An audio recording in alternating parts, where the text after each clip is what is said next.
while millions of Americans pay the price. And our political system is ill-prepared for this kind of abuse of power. In fact, much of our political system enables it, starting with the role of money in politics. But I'm here to remind you today, Denver, that we are not powerless in this moment. People are starting to put the pieces together. And ironically, some of the most divisive forces in our country are actually bringing more of us together than ever before. And that's important. Because the same billionaires who are taking a wrecking ball to our country derive their power from dividing working people apart.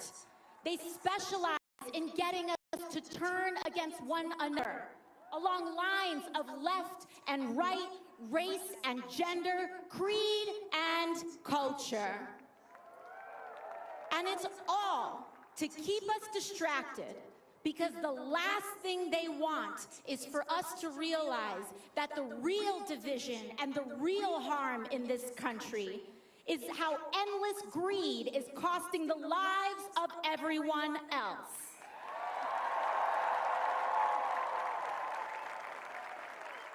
Abolishing the Department of Education, where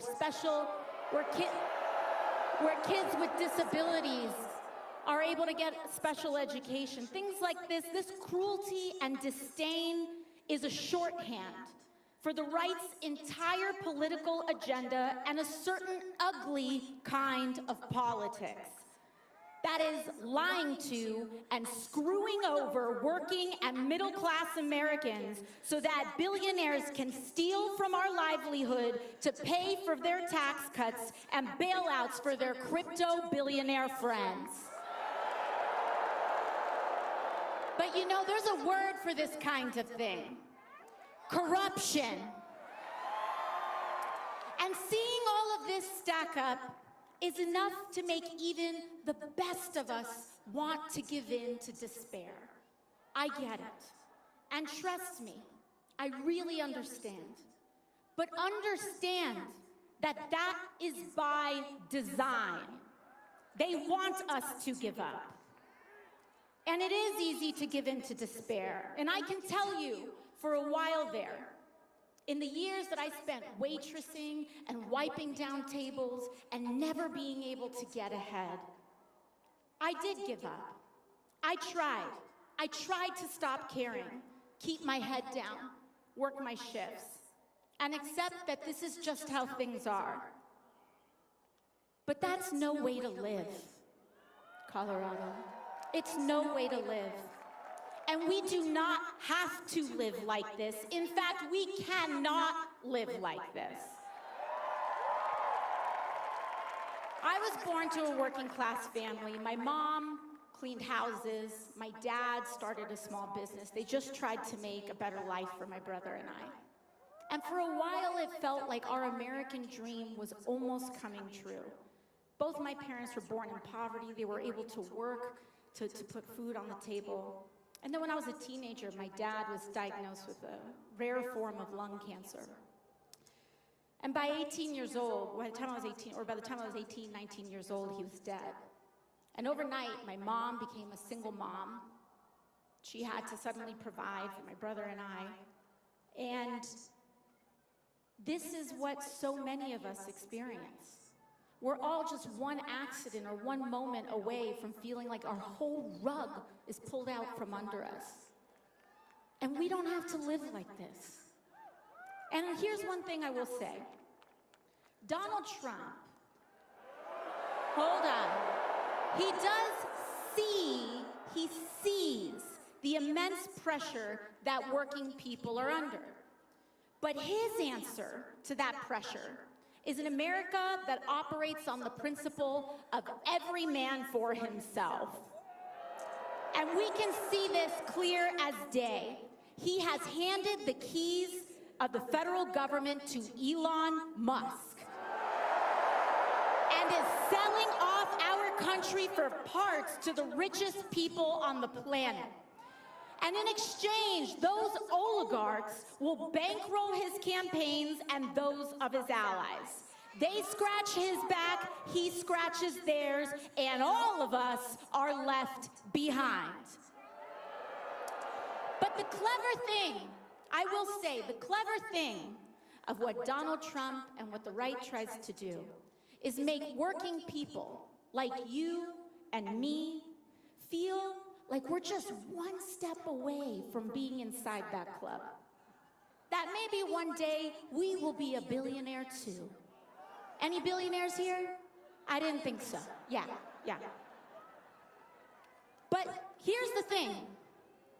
The spoils of that kind of corruption and billions of dollars are not earned. They are stolen.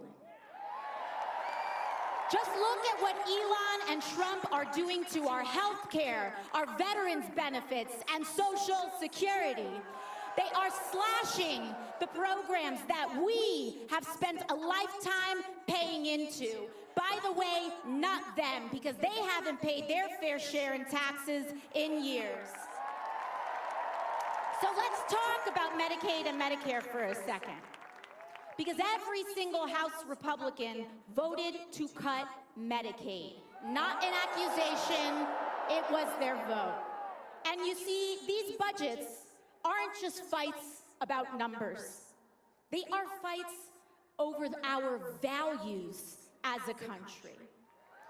Medicare, Medicaid, and Social Security promises that we as a people have made to each other about the kind of society we want to live and live in the nation that we want to become.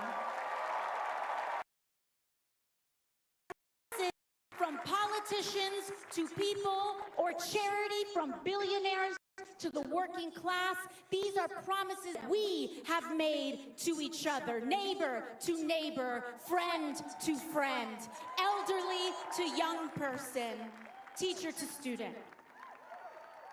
And to me, the strength of our country is not just measured by the height of our best days. It's also about who and what is there for us on our worst day. And that's why I'm here with you today. Because I want to share with you exactly what I mean. Because what many people want to smear as radical, I believe, is common sense. I believe in the wealthiest nation in the history of the world, when a person gets sick, they shouldn't go bankrupt. Common sense. I believe that a minimum wage should cover the minimum cost to live. Common sense. I believe that homes are not slot machines for investors and big banks to extort working families out of every last dollar that they have. Your government should fight to help you keep an affordable roof over your head. And finally, I believe that we must get big money out of politics and make clear that our country is not for sale. And that is why I don't and never will take money from industry lobbyists or corporations.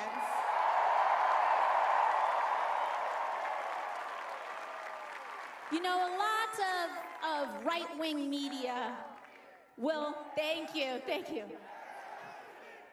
Now, Fox News and the right wing, thank you guys.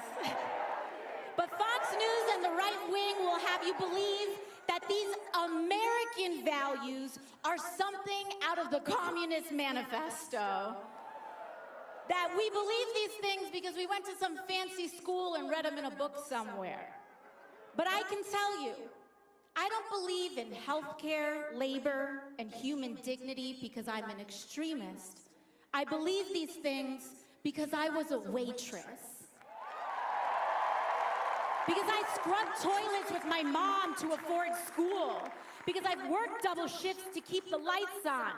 Because I did lose my dad as a kid and had to see my mom open the hospital bills a few days later. And I don't want us to live like this anymore. We deserve better. And this isn't just about Republicans. We need a Democratic Party that fights harder for us too. And that means communities choosing and voting for Democrats and elected officials who know how to stand for the working class. And Colorado, I want to thank you for working hard to make that happen. In fact, I want to tell you a little bit about Diana DeGette, whose district we're in right now. She's not here today. She just had a baby grandson born not too long ago, so I'm sending her our regards. But you know, Diana DeGette, she is one of the most powerful people in Congress on health care. She's in charge of the health care subcommittee. And Diana DeGette is a co-sponsor of Medicare for All. She believes in the guaranteed right to health care for every American. Thank you for electing her. You know, last week when other Democrats caved, your senators, Michael Bennet and John Hickenlooper, stood strong against the DC pressure and voted no on that Republican spending bill. You've got another hero in the House today, too. Representative Brittany Pedersen is here in the building. And she's right here. Brittany Pedersen's right here in the building. Colorado, you elected this champion. She got on a plane with a 4-week-old baby to vote no on that bill. Defend her, support her, uplift her. In fact, every Democrat from the state of Colorado who represents a congressional district in the state voted against that bill. So I want to thank Joe Neguse and Jason Crow as well. And don't stop there. I want you to look at every level of office around you and support Democrats who actually fight, because those are the ones that can win against Republicans. But our work here isn't done yet, because you know which Coloradans did vote to gut Medicaid and jack up health care costs? Every single Republican representative from Colorado in the United States Congress. Oh, and don't you worry. I was just at Gabe Evans' district earlier today, and a lot of 11,000 of his constituents would like a word with him. So folks, you know what this means. We need to come together and spend every day for the next year working to educate our neighbors, reach out to them, and in order to give these Republicans the boot and replace them with brawling Democrats who will stand up for Colorado. But beyond elections, our task is to build community. Block associations, volunteer groups, church groups, PTAs. Because community is the most powerful building block we have against fascism and to defeat authoritarianism and to root out corruption. So I'll end where I began. We might all come from different places, but we share many of the same experiences. So to all those who came here today unsure of whether or not this is a place where you belong, I want to say that you do. No matter who you voted for in the past, no matter if you know all the right words to say, no matter your race, religion, gender identity, or status, no matter even if you disagree with me on a couple things. If you are willing to fight for someone you don't know, you are welcome here. If you are willing to fight for the working people of this country, regardless of who they are, how they identify, or where they come from, you are welcome here.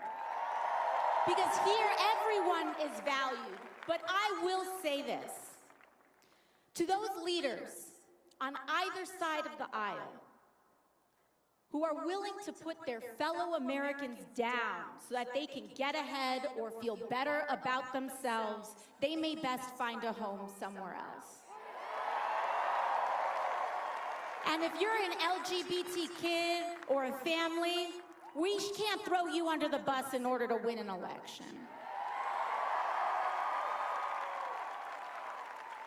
In this house, we stand together because here we know that together, without exception, is the only way that we can win. So I hope that you see that this movement is not about partisan labels or purity tests, but it's about class solidarity.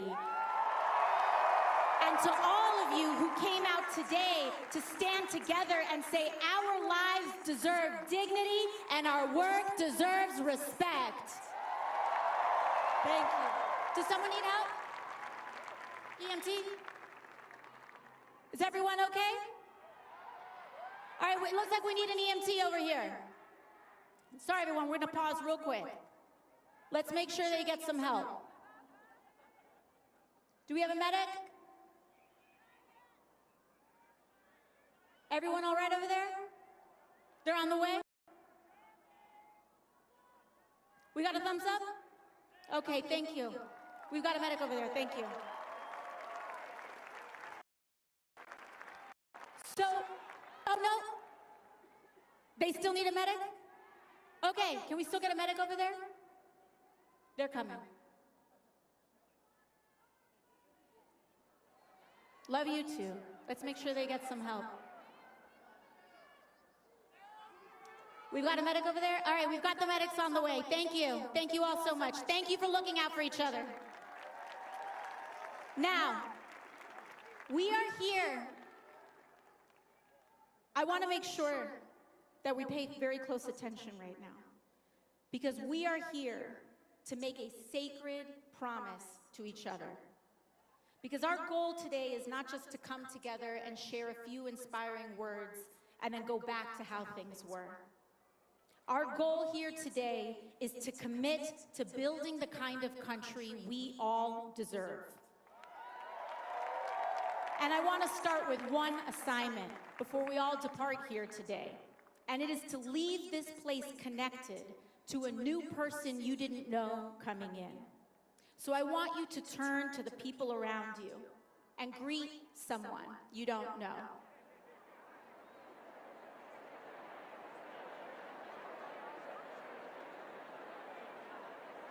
Thank you. I don't want to interrupt. Now, and we do that because we are here to make that promise, to take care of each other on our worst days and to share in the successes of our best. Thank you, Colorado. We are going to get through this. We are going to beat them. We will win by building a better nation than the one we had before.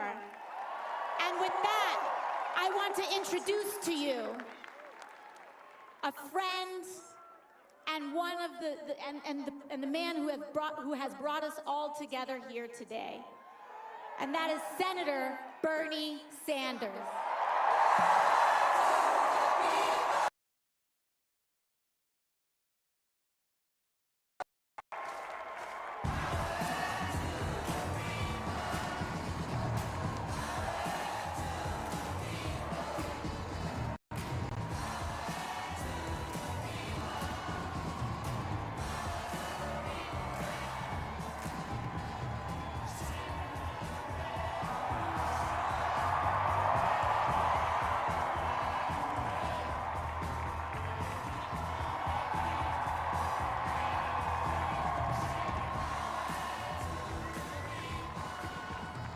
Thank you, Denver. This is unbelievable. And I want to say, you know, when you run for president 2 times, you do a lot of rallies. And in fact, we were here some years ago, right here, and we had a great rally. I think we had about 10,000 people out. In the hundreds of rallies that I have done, we have never, ever had a rally as large as this.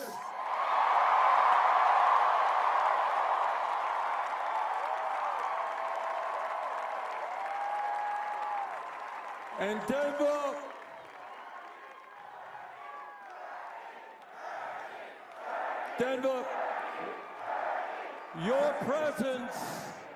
your presence here today is not just significant for Colorado. You are sending a profound message all over the world. The whole world is watching. And they want to know if the people of America are going to stand up to Trumpism, oligarchy, and authoritarianism. Now, I want to say this. The reason Alexandria is with me today is not just that she is doing a great job representing her district in the Congress. It's more than that. She has become an inspiration for millions of young people.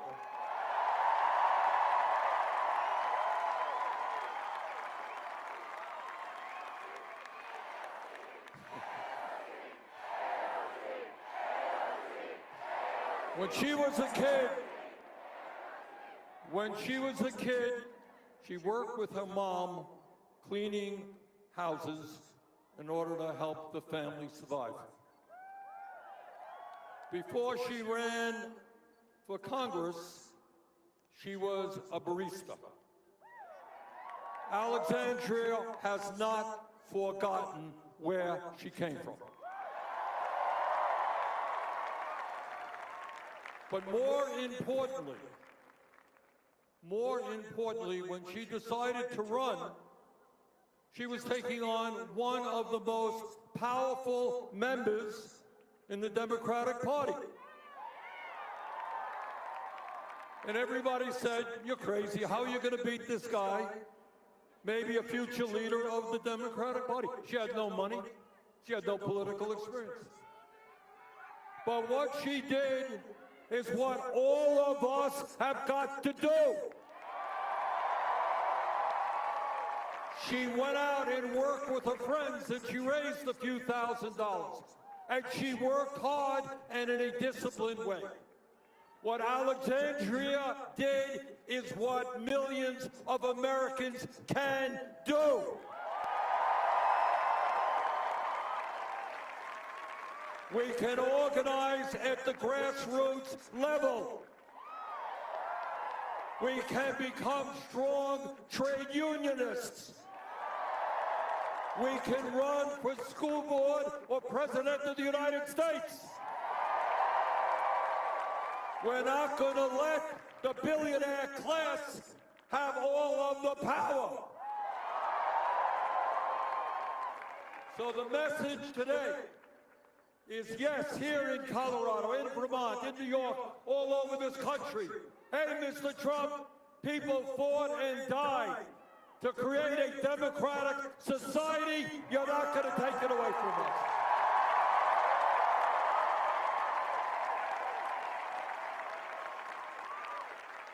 Hey, Mr. President, turn off Fox TV and take a few moments to read the Constitution of the United States.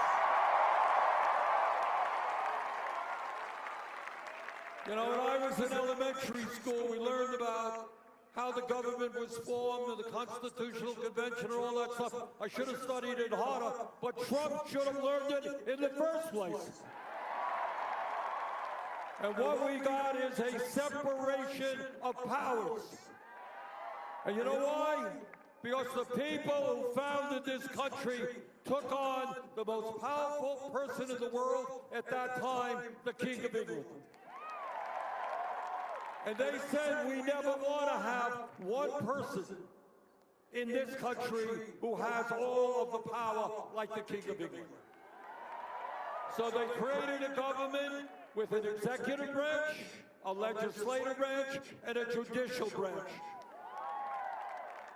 And what Trump is doing every single day in an unconstitutional way is trying to undermine the powers of Congress, undermine the First Amendment. You got a president who is suing ABC and CBS and Meta and the Des Moines Register.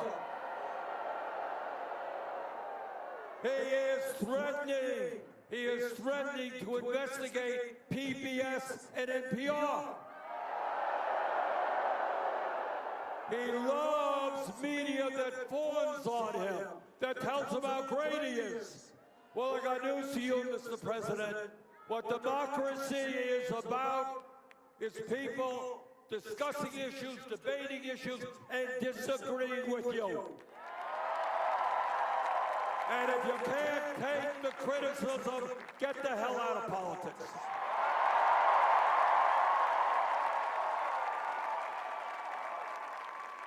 And what this moment is about, and why we're here today, is we will not allow America to become an oligarchy. This nation was built by working people. And we're not going to let a handful of billionaires run the government. You know, a few years ago, when I used the word oligarchy, people were talking about. Well, they know what I'm talking about now. You got to be dumb-blind to deaf not to. Trump gets inaugurated, and I had the unusual position. I don't know. I got right on the front row. There I was watching this scene. Right behind Trump were the three wealthiest people in the country: Musk, Bezos, and Zuckerberg. But that's not enough. Behind them were 13 other billionaires who Trump had nominated to run major government agencies. So any working person in this country who thinks that these billions are trying to make more efficient, you don't know what you're seeing.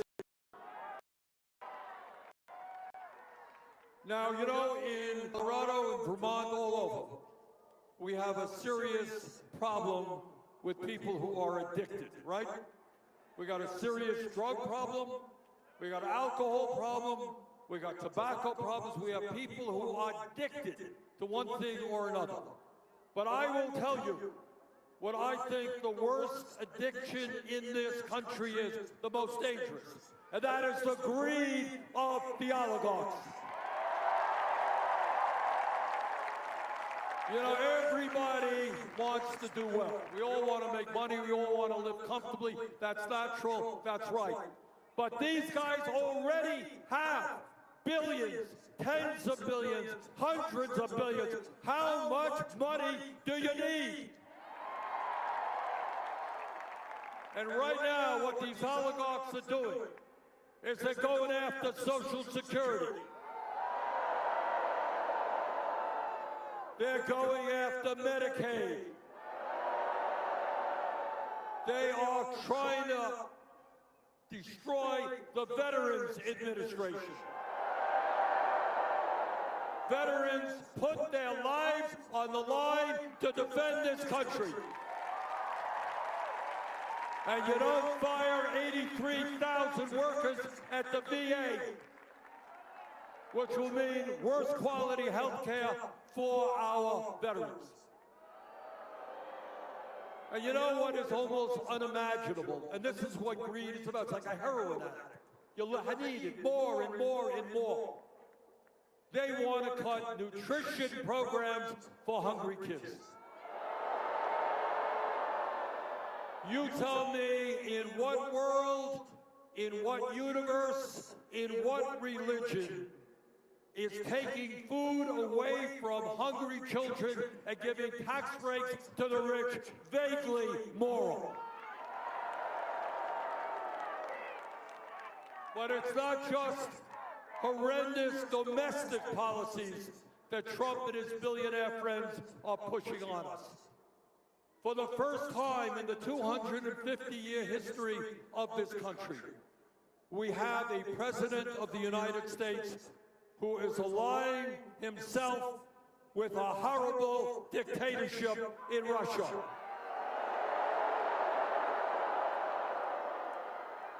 We have a president who lies all of the time, and one of his worst lies was that he says Ukraine started that war.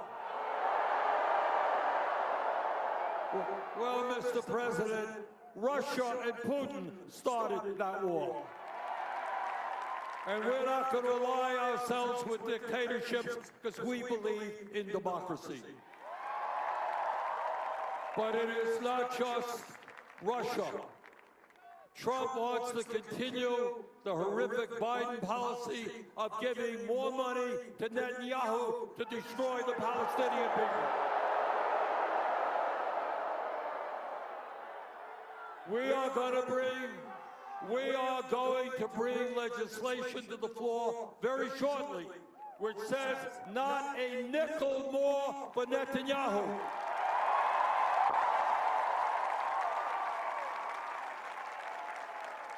Brothers and sisters, there is today profound disgust at both political parties. People see a Republican Party in which Musk, the wealthiest guy in the world, spent $270 million to elect Donald Trump. And his reward is to become the most powerful person in the government. Now, I don't care if you're a conservative Republican or anybody else. Nobody thinks that is what America is supposed to be about.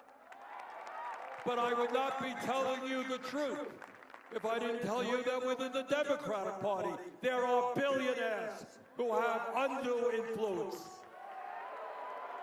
And there is a reason why for the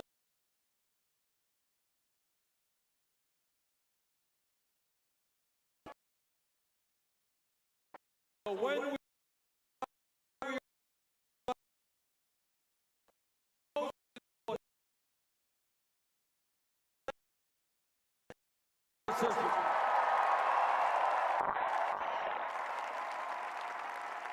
democracy is one person, one vote, not billionaires buying elections.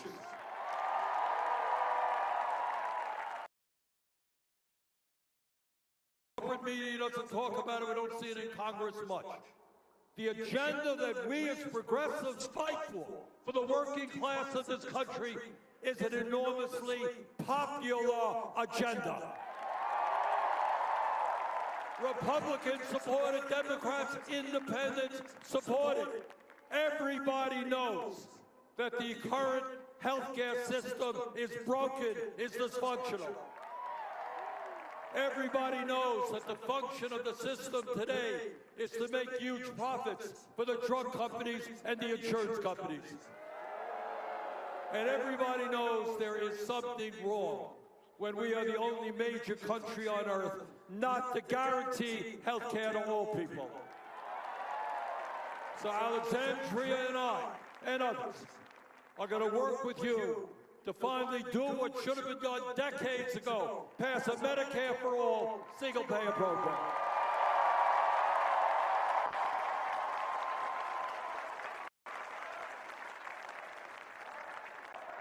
No, it's not Bernie.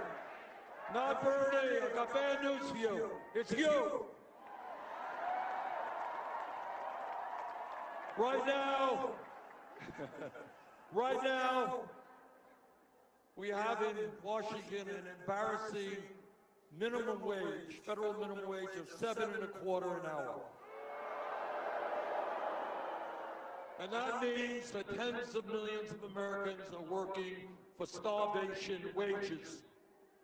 Together, we're going to raise that minimum wage to a living wage, $17 an hour.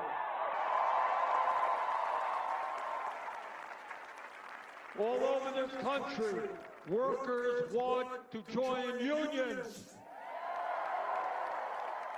We got any trade unionists here today? All right. And workers know that if you're in a union, you're going to get better wages, working conditions, and benefits. But corporations are trying to stop workers illegally, trying to stop workers from joining unions. That's why we're going to pass the PRO Act, make it easier for workers to join unions.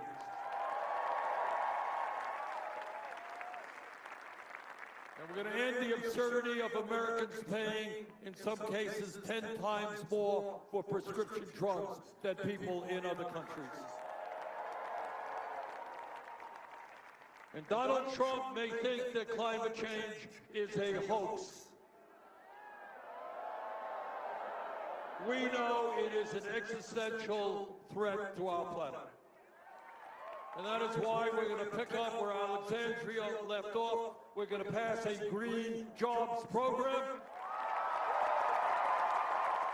We create millions of jobs, transforming our energy system away from fossil fuel.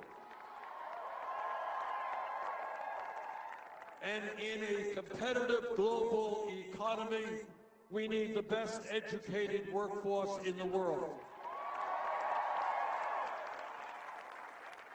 It is totally insane that young people who want a good education go $50,000, $100,000 in debt. We are in desperate need of doctors and nurses and dentists and mental health counselors. If you come from a working class family, you want to go to medical school, you're going to come out of $500,000 in debt. That's insane. We got to make public colleges and universities tuition free.